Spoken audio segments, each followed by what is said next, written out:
പാവം പിടിച്ചൊരുപ്പയും മോളും. എൻ്റെ ആരിഫിത്ത എന്തിനെന്നെ ഈ ചതിയിൽപ്പെടുത്തി?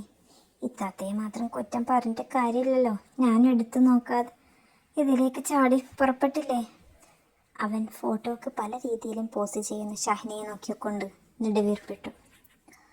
ആമിനമ്മ എങ്ങനെയൊക്കെയോ ഫോണെടുത്ത് സജിനയുടെ ഫോണിലേക്ക് അടിച്ചു. മോളെ സജി, മോളൊന്നിങ്ങോട്ട് വായോ. ആമിനമ്മയുടെ സംസാരം അവശ്യ നിലയിലായിരുന്നു. ഉമ്മയുടെ സംസാരം കേട്ട് സജിനയ്ക്ക് എന്തോ വിഷമം തോന്നി. അന്ന് ഉമ്മാനോട് അങ്ങനെയൊക്കെ പറഞ്ഞ് അവിടെ നിന്ന് ഇറങ്ങിപ്പോന്നതാ. പിന്നെ ഉമ്മയുടെ അടുത്തേക്ക് പോയിട്ടില്ല. ഇവിടെ ഉള്ളവരെല്ലാം എത്ര നല്ലവരാണെന്ന് എനിക്ക് മനസ്സിലായത് ഇവിടെ തുടർന്ന് നിൽക്കാൻ തുടങ്ങിയപ്പോഴാ. നല്ല സ്നേഹനിധിയായ ഇക്കാൻ്റെ ഉമ്മ, അങ്ങനെ എല്ലാവരും.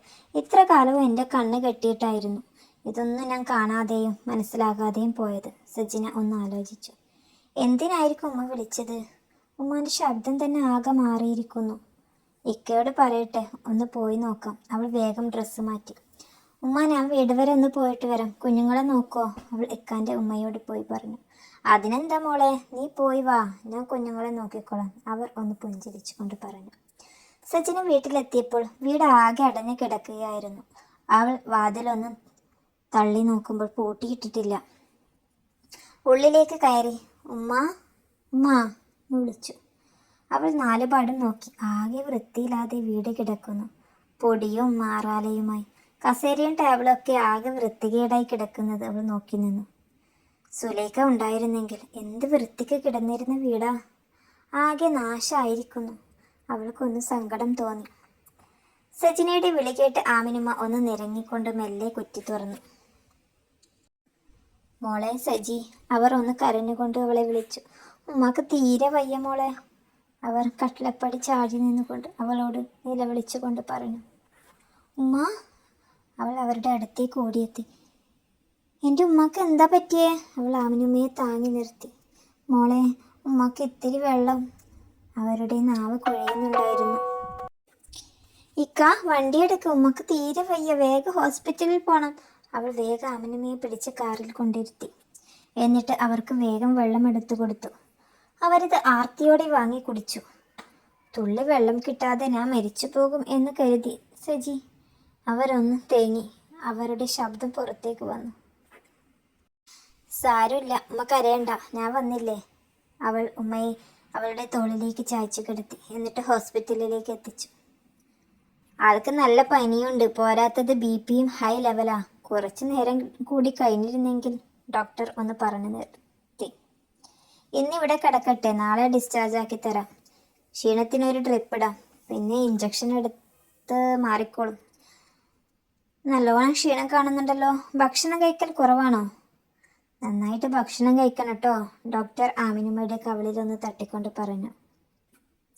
ഇതെല്ലാം കേട്ട് സജിനക്ക് ദേഷ്യം കൊണ്ട് വിറച്ചു. അവൾ ഫൈസിയുടെ ഫോണിലേക്ക് അടിച്ചു.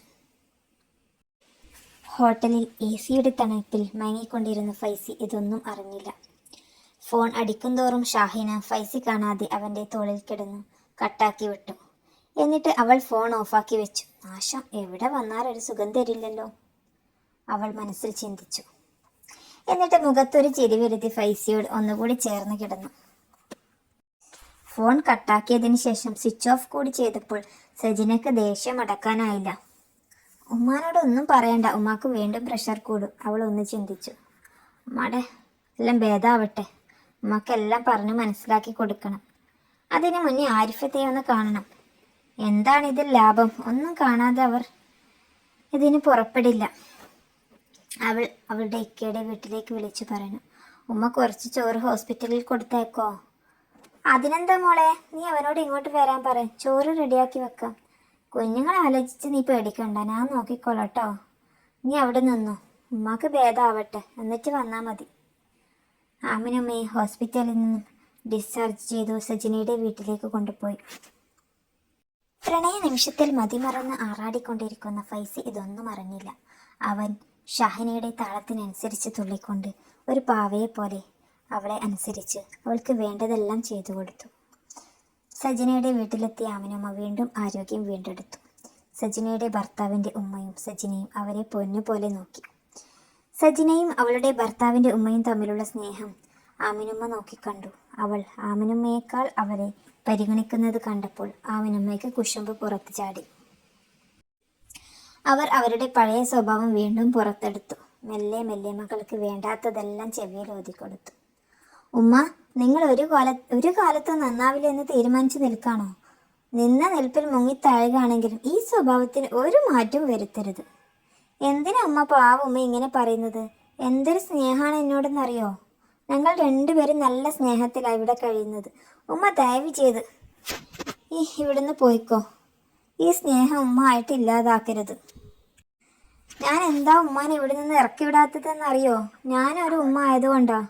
പെറ്റ വയറിൻ്റെ വേദന എനിക്കും അറിയാം. ആ സ്നേഹം എന്നും എനിക്ക് നിങ്ങളോട് ഉണ്ടാകും. പക്ഷെ ഞങ്ങളെ തല്ലിപ്പിരിക്കാനാണ് ഉദ്ദേശമെങ്കിൽ ഉമ്മ ഇവിടെ നിന്ന് വീട്ടിലേക്ക് പോയിക്കോ. ഇത്ര ദിവസം ഉമ്മ എവിടെയെന്ന് തിരിഞ്ഞു നോക്കാത്ത ഉമ്മാന്റെ സ്നേഹനദിയായ മരുമോളും മോനും അവിടെ ഉണ്ടാകും. ഞങ്ങളെ വിട്ടേക്ക്, അവളൊന്ന് പരിഹസിച്ചുകൊണ്ട് പറഞ്ഞു. ഉമ്മ നഷ്ടപ്പെടുത്തിയത് മാണിക്കത്തിയ.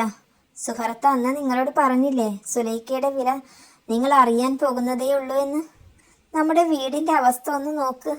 എന്തൊരു വൃത്തികേടായിട്ട് ആ വീട് കിടക്കുന്നത്. എനിക്ക് തന്നെ സങ്കടം തോന്നി. സുലൈഖ അത് എന്തൊരു വൃത്തിക്കാ കൊണ്ടു നടന്നിരുന്നത്. അന്ന് എന്തൊരു മനോഹരായിട്ടാണ് ആ വീട് കാണാൻ. അപ്പോൾ അതിൻ്റെ അവസ്ഥ നിങ്ങളൊന്ന് ആലോചിച്ച് നോക്ക്. ശരിയാണ് സുഹറത്ത പറഞ്ഞതെല്ലാം ശരിയാ. എനിക്ക് ഉപ്പായെയും സുഹറത്തെയും ഒന്ന് പോയി കാണണം. അതാ ഉമ്മാക്കുള്ള ഓട്ടോ വന്നിട്ടുണ്ട്. നിങ്ങൾ കുഞ്ഞായ്മ എന്നോട് പറയാൻ തുടങ്ങിയപ്പോഴേ ഞാൻ ഒരു ഓട്ടോക്ക് വിളിച്ചതാ. ഇനി ഈ പേരും പറഞ്ഞ് ഈ വീടിൻ്റെ പടിച്ചവിട്ടരുത്. ഞാൻ ഒന്ന് സന്തോഷത്തോടെ ജീവിച്ചോട്ടെ. അവൾ അതും പറഞ്ഞ് ആമിനമ്മയുടെ കവർ കയ്യിൽ കൊടുത്ത് ഓട്ടോയ്ക്കുള്ള പൈസയും കൊടുത്തു. ഉമ്മാൻ്റെ കയ്യിൽ പൈസ ഒന്നും ഉണ്ടാവില്ല എന്നറിയാം. ഇത് കയ്യിൽ വെച്ചോ. ഗുളിക തീർന്നാൽ മേടിച്ച് കഴിക്കണം. അവൾ കുറച്ച് നോട്ടുകളും കൂടി ആമിനമ്മയ്ക്ക് കൊടുത്തു. ഉമ്മ, നിങ്ങൾ മറ്റുള്ളവരുടെ പോരായ്മകൾ തിരയുമ്പോൾ നമ്മുടെ പൊടി പിടിച്ച് കിടക്കുന്ന സ്വന്തം പോരായ്മകൾ ആലോചിക്കുന്നത് നല്ലതാ. നമ്മൾ ആ സുലൈഖയെ ഉപദ്രവിച്ചതൊന്നും ഉമ്മ മറന്നിട്ടില്ലല്ലോ.